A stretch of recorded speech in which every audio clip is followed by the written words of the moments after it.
Muy buenas noches, amigos y amigas. El tema de hoy es no a la criminalización del cannabis. Hay que diferenciar qué significa legalización del cannabis, despenalización y criminalización. Legalización es aquella situación que se va a dar en nuestro país con las reformas al Código Orgánico Integral Penal.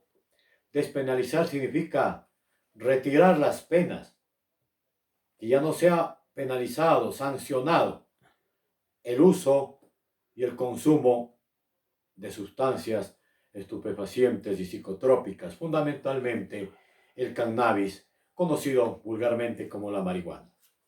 Y por supuesto, la no persecución a quienes consumen dicha sustancia.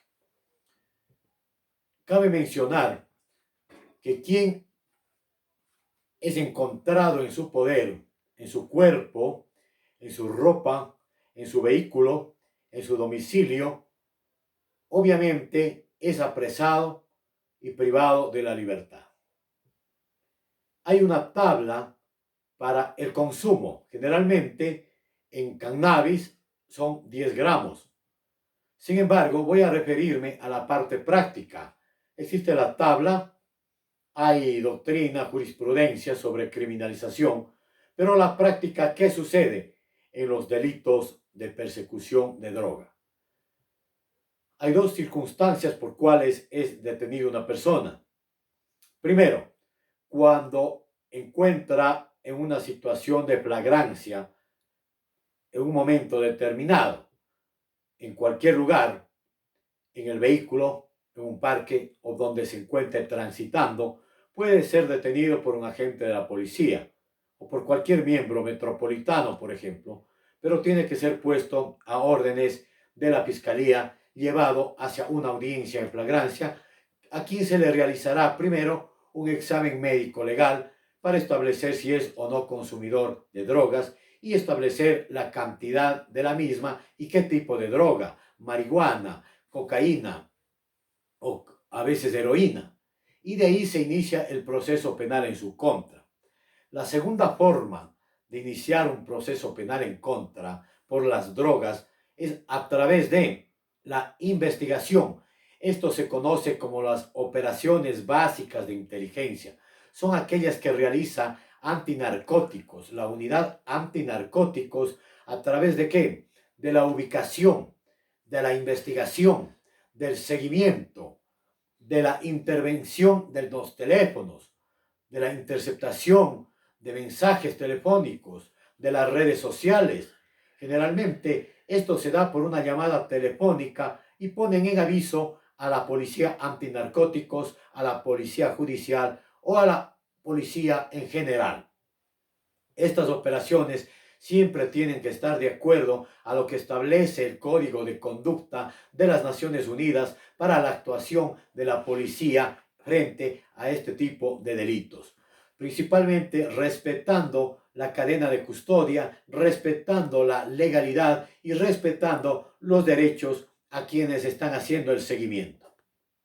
Cabe mencionar que una vez que son encontrados en su poder drogas o no drogas, generalmente en su domicilio, a través de estas operaciones básicas de inteligencia, que se pueden dar a través de tres ciudadanos. Primero, el agente encubierto. Eso está permitido en la legislación penal ecuatoriana. Es aquel policía que se encubre, ingresa dentro de las redes de las pequeñas mafias, de los lugares donde venden drogas, en la ciudad capital o en cualquier otro lugar de la República o en cada país en sus determinados lugares. Luego de ello, es aquel que solicita para ser agente encubierto la autorización obviamente de su superior. Mientras menos personas sepan, mejor. Y obviamente tiene que conocer la autoridad competente, en este caso uno de los fiscales, que conocen los delitos de antinarcóticos fundamentalmente. También tenemos el agente, el informante. Este es un no policía. Este es un miembro que a lo mejor se dedica a la venta de drogas, al consumo de drogas, o simplemente quiere ganarse un dinero, quiere negociar con los agentes de la policía y es un informante. Generalmente se lo conoce como el sapo, el sabido, ¿no? Corre mucho peligro porque cuando la mafia pequeña, grande o mediana que se la descubra, fundamentalmente a veces sufren consecuencias de integridad física él, su familia o inclusive la muerte. Luego tenemos obviamente el colaborador eficaz. Es aquel que una vez que conocen que tiene droga o que está dedicado al expendio de droga a pequeñas cantidades, en mayores, a escala o gran escala, es el que vende, el que les vende a los otros comerciantes, entre comillas. Es el que colabora para dar con otros lugares, con teléfonos, con proveedores, con comercializadores a nivel nacional o a nivel internacional. Este recibe indudablemente una pena muy baja.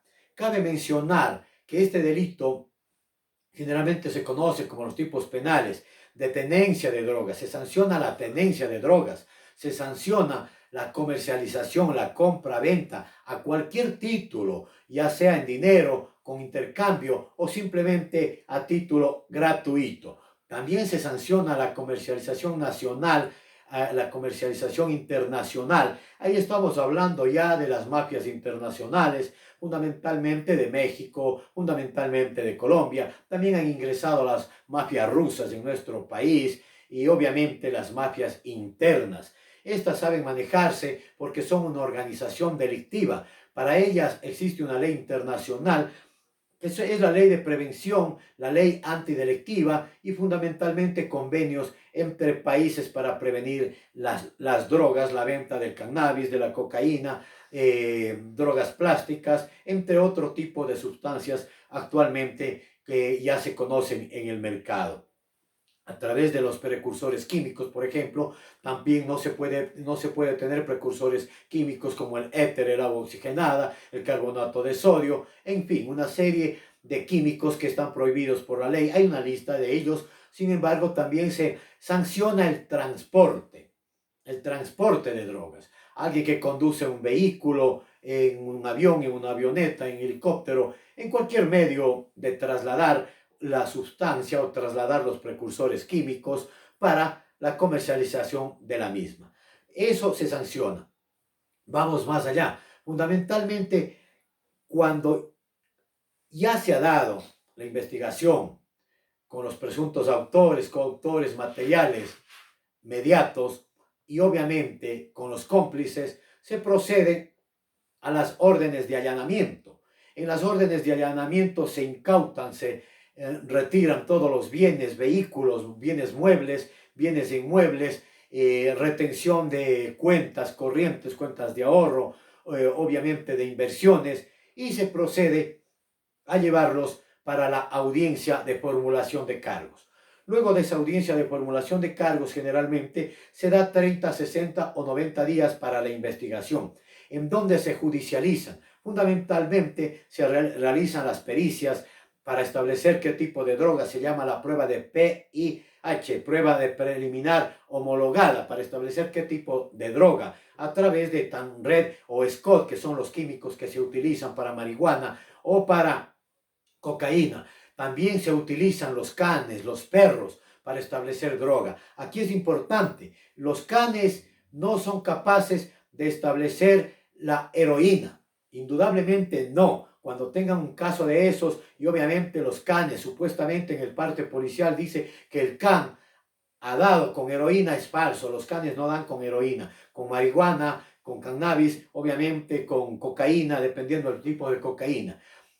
Luego hay que presentar también una petición, fundamentalmente, generalmente se hace la de reconstrucción de los hechos, se hace la pericia del reconocimiento de todas las evidencias, es decir, de la droga incautada, a quién se le encontró en posesión, en qué lugar estaba, qué bienes, vehículos, armas, precursores químicos, en el domicilio, en el lugar. Obviamente esa es una pericia fundamental. Luego viene una pericia de entorno social, hay que solicitar para establecer que él no es vendedor, que no es el autor material, a lo mejor el autor mediato, es decir, acá el que está dirigiendo la organización, sino que puede ser que sea cómplice a lo mejor. Sin embargo, en toda esa red delictiva también se los hace a veces otro tipo de delito que se conoce el de delincuencia organizada, de acuerdo a la cantidad de la droga que le logren detener. O bien se le hace otro tipo de proceso penal,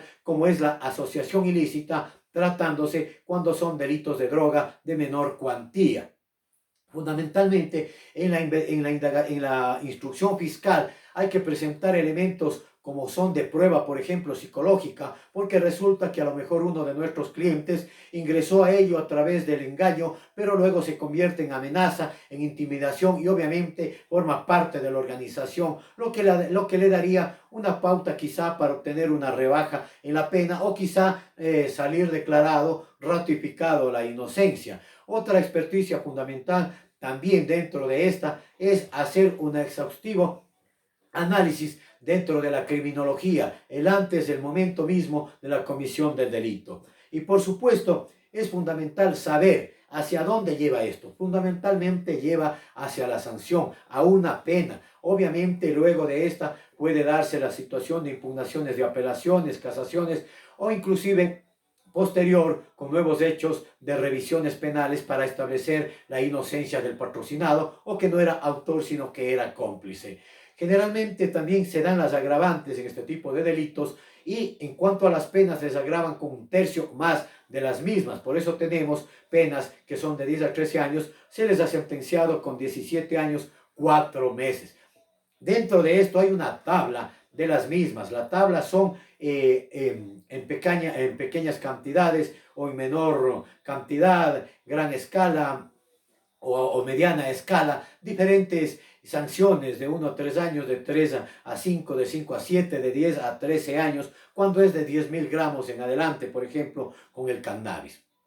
Luego, es importante saber qué pasa con este tipo de delitos. Fundamentalmente son los delitos de mayor persecución, de mayor odio de la sociedad, pero en la práctica se persigue más a los consumidores, a los pequeños comerciantes de barrios pequeños, este tipo de comercialización de droga de parte de quienes consideran que ellos pertenecen a mafias. Cuando son mafias grandes, inclusive mafias que están ligadas a la política, hay vehículos inclusive que se han encontrado en los últimos tiempos con droga, pero no han dicho quién es la dueña o el dueño de ese vehículo. Ahí también entra el poder político, el poder económico. ¿Por qué? Porque a través de las mafias, a través de la venta de drogas, se genera mucho lavado de activos, muchísimo lavado de producto de las drogas fundamentalmente. Genera la producción, la comercialización de este tipo a las organizaciones grandes conocidas como los grandes carteles. En la profesión de abogado, libre ejercicio, uno de los clientes más respetuosos para con los abogados son los grandes capos de la mafia. Cuando sean verdaderos penalistas y defiendan a verdaderos capos de la mafia, se van a dar cuenta que ni en el lenguaje se les puede comparar con cualquier otro tipo de comercialización de las mismas. Cabe mencionar, claro, el odio que tiene la sociedad a este tipo de delito y a este tipo de delincuentes. Sin embargo, hay que conocer, hay que saber, conocer obviamente al tipo de mafia que uno defiende, porque como abogado es como el médico. El médico no escoge pacientes, en emergencia atiende al que le toque. El abogado de la misma manera, generalmente ciertos abogados lo que no defendemos ciertas situaciones que afectan a nuestra conciencia, si cabe el término, ¿no? Eso está permitido por la Constitución, se llama objeción de conciencia. En mi caso, generalmente lo hago cuando son casos políticos. Prefiero defender a un gran capo de la mafia que se le conoce, se presenta de frente, que a un gran político que son grandes sinvergüenzas, que están tras la careta, son los autores mediatos, la teoría de Roxin, que dirigen todo, o ya dirigieron en otras oportunidades pasadas, y siguen haciéndolo actualmente. Son dueños de cabarets para lavar su dinero, y son los grandes santos de la República en esta o en cualquier otro país. Nosotros los litigantes sabemos con nombres y apellidos, pero no podemos hacerlo, divulgar, porque simplemente nos matan, afectamos a nuestra familia, aunque no tenemos miedo a la muerte, los litigantes, los verdaderos litigantes, amamos la muerte. Por eso defendemos todo tipo de delitos y de presuntos delincuentes. ¿Qué pasa con las reformas al Código Orgánico Integral Penal? Esta y la ley de prevención que se llama la nueva ley, un poco larga, la nueva ley que regula esto, va a regular la siembra y obviamente la cosecha y la producción de cannabis. Me refiero a la criminalización propiamente dicha. También va a regular la importación, la exportación, la comercialización, el transporte, pero fundamentalmente para dos fines. El fin medicinal, terapéutico y el fin para conocimiento científico y experimentos científicos y obviamente para la medicina. Cabe mencionar que el cannabis es de antaño conocido como el cáñamo, por ejemplo. Esto viene desde 1914 en querer perseguirse a la industria del cannabis. ¿Por qué? Porque el cannabis ya servía como cáñamo para hacer el papel, se hacían fibras, se hacían ropas inclusive, servía para hacer el papel, servía para hacer muchas otras cosas, o sirve, mejor dicho. Y obviamente el producto de ellos sirve para crema, tiene omega 3, tiene omega 6, es muy medicinal, sirve para curar muchas enfermedades, el diabetes, el VIH, el SIDA, el cáncer, enfermedades terminales, ahora el estrés. Por supuesto, estos son los fines. Uruguay y Argentina en América Latina ha reconocido la no criminalización del cannabis, que yo no le llamaría así, sino la legalización de la siembra, cosecha, producción del cannabis. El nombre no comparto porque se sigue criminalizando. Claro, dentro de los principios de esta ley está el respeto a los derechos humanos, a la dignidad de quien está inmerso en este tipo de delitos, pero ya se permite o se permitirá y en poco tiempo que entre en vigencia las reformas del Código Orgánico Integral Penal en el Ecuador, prácticamente se va a permitir, respetando también la no criminalización y respetando, se dice, la no discriminación, obviamente a quienes están o estarán inmersos dentro de la cosecha, siembra y producción del cannabis. Se permitirá quizá los cafés, como existe en otros países, en Holanda, en Irlanda, en Suecia, los cafés en donde se puede consumir una cierta cantidad de sustancias, específicamente me refiero al cannabis. También se va a permitir establecer la venta de CBD y otros derivados de la planta de cannabis. Sabemos que existen tres tipos de producción de cannabis, de marihuana. A través de ellos, de las flores, de la producción, se utilizan diferentes medicamentos. Obviamente esto se lo hará bajo prescripción médica. Debe ser de la siguiente manera: autorizarse por escrito de la autoridad competente cuando elaboren el reglamento pertinente para ello. Será el Ministerio de Salud seguramente, o será algún departamento o Ministerio de Agricultura, en donde permitan precisamente por escrito los permisos correspondientes, y además deberán someterse a los sistemas de calidad. Obviamente debe ser de calidad. Voy por último. La criminalización, la persecución a los consumidores de drogas. Ya basta de perseguir a quien tiene 1 gramo, 2 gramos, 3 gramos, es para su consumo. Se dice que el bien jurídico protegido es la salud pública.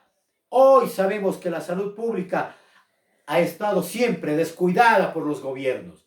La salud pública, ¿a mí qué me interesa si Juanito consume o no consume drogas? Especialmente me refiero al cannabis, a la marihuana. Debe ampliarse las cantidades de 10 gramos, presuntamente puede ser a 20, 30, 40 gramos. En Argentina, por ejemplo, se permite ya hasta 300 gramos. Lo mismo en Uruguay, hasta 200, 300 y hasta 400 gramos. Precisamente hoy se celebra el día del cannabis. Es una fiesta, pues esta, sabemos, nació en 1970 como la primera fiesta del 420 de los chicos estos del Colegio de San Francisco, que bajo la figura o la estatua de Luis Pasteur se reunían a las 4 de la tarde con 20 minutos precisamente para consumir el cannabis. De ahí nace el 420, de ahí nace obviamente las fiestas a nivel mundial del Día del Cannabis. Y precisamente este día se celebra el Día del Cannabis. Para conocer también algo de historia es importante cuando alguien menciona, basta ya de perseguir a los consumidores, a los que utilizan para beneficio suyo, para beneficios familiares. Es básico, por ejemplo, también para el Alzheimer, para otro tipo de enfermedades. Hay un sinnúmero de beneficios del cannabis. ¿Por qué la persecución? Cabe terminar con esto. Las grandes empresas desde 1914, las tabacaleras, las empresas de algodón, las empresas de papel, fueron las que no querían la comercialización. Y actualmente sabemos que son las farmacéuticas. Por otro lado, también los gobiernos no les interesa, porque reciben grandes cantidades de inyección de dinero para proteger precisamente, entre comillas. Pero hay instituciones a nivel internacional que conocen muy bien el movimiento de las drogas, inclusive son conocidas como antinarcóticos en el mundo. Con eso concluimos. Obviamente son temas prácticos, polémicos, que en su momento obviamente habrá que reaccionar favorablemente ante ellas. Suscríbete a nuestro canal de YouTube, a Peach and Greenland. Gracias a todos sus alumnos, exalumnos, el público en general. Lo hacemos en términos sencillos, de forma gratuita, para que se instruyan y no desperdiciemos el tiempo en este tiempo de pandemia. Nos preparemos para ser los mejores litigantes en el país, a los abogados litigantes en materia penal. Dejemos el orgullo, dejemos la envidia entre colegas profesionales. Nadie es más que el otro. Preparémonos en forma gratuita, existen libros, existe internet, preparémonos para lo que se viene en el futuro. El futuro es despenalizar, legalizar todo tipo de drogas, por fin que se desenmascare a las mafias gubernamentales, a las mafias del poder. Gracias, amigos.